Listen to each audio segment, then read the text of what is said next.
Сдулась с шпакля. Давай.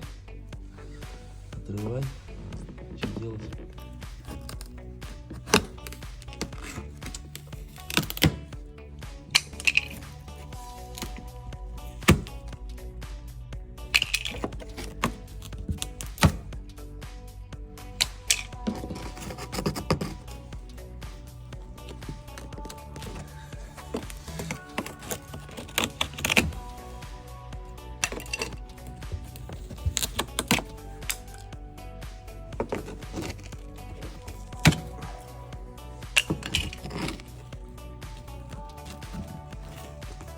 Может долбить ее чуть-чуть?